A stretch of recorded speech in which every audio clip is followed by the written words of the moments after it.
Il y a un truc qui est vraiment dérangeant dans la logique de l'ingérence russe qu'on nous vend. C'est que là, je suis tombé sur une interview de Sarah Nafo qui elle-même, en fait, disait la même chose que Macron. Et donc, les deux arguments qui ressortent, c'est il y a des attaques qui sont faites sur nos hôpitaux par des gens de Russie, c'est pas forcément l'État. Et il y a aussi des fake news, etc., qui sont propagés par le média Internet. Là aussi, ils disent pas que c'est forcément toujours l'État, mais ça viendrait de la Russie, donc c'est de l'ingérence russe. D'accord, mais le truc que je comprends pas, c'est que quand il y a des attaques ou des grosses arnaques, etc., qui viennent de différents pays, tu vois, on dit pas que, tu vois, je sais pas, quand un Africain, par exemple, il va dépouiller quelqu'un parce qu'il va faire croire à Bérangère qu'il y a Brad Pitt qui est amoureux d'elle. Bon, on n'est pas en train de dire qu'il y a de l'ingérence africaine en France, non?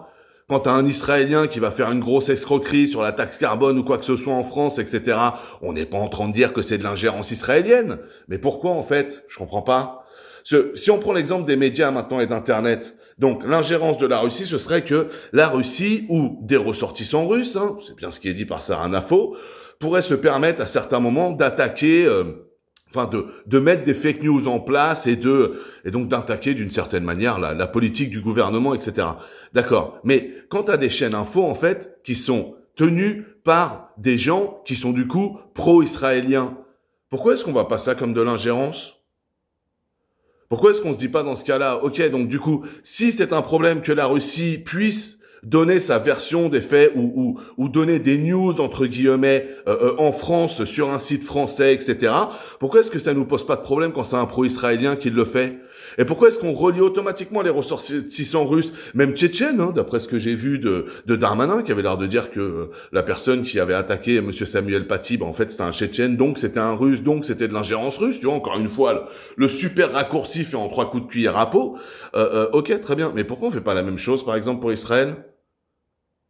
Je sais pas. Parce que moi, aux dernières nouvelles, quand un président il arrive en France, tu vois, dans les 6 mois, tu vas pas le voir rejoindre une association pro-russe où il y a quelqu'un qui va prendre son bras et le balader. Ah ouais, regardez, il est là, etc.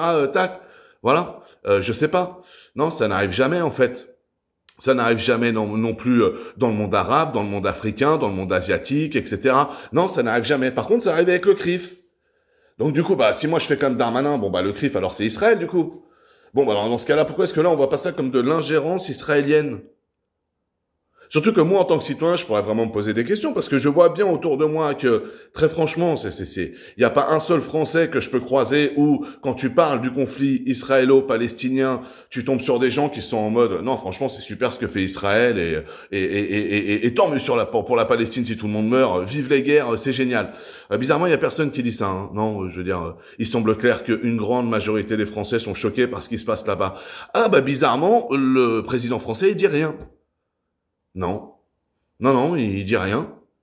Tiens, c'est bizarre. Ça, est-ce que ce serait pas la résultante, du coup, d'ingérence qui fait que notre président, du coup, ne fait pas ce qu'il devrait faire pour défendre les droits de l'homme et du citoyen de chaque personne qui naît sur cette planète? C'est bizarre, je croyais que c'était le mojo de la France, ça.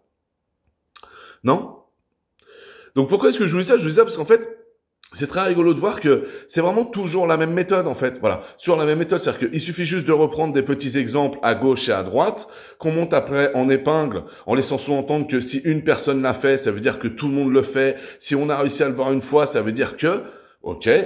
Après, tu relis le fait qu'un simple citoyen, une simple personne qui limite pourrait parler russe, donc devient de l'ingérence russe. Ok. Mais pourquoi est-ce que ça s'applique qu'avec ce pays et pas avec tous les autres, en fait? Parce qu'on pourrait aussi parler de l'ingérence américaine, hein. Parce que quand nos boîtes mail, quand nos cartes bleues, quand absolument tout passe par des serveurs américains, pourquoi est-ce qu'on voit pas ça comme de l'ingérence américaine?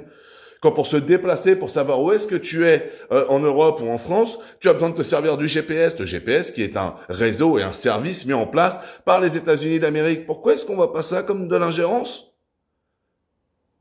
Ça veut dire qu'en fait, n'importe quel service de renseignement américain peut tout savoir sur n'importe quel Français, parce que de toute façon, son PC est équipé de Microsoft, il utilise un GPS, il utilise Google Mail, il utilise... Bon, pourquoi on va pas ça comme de l'ingérence?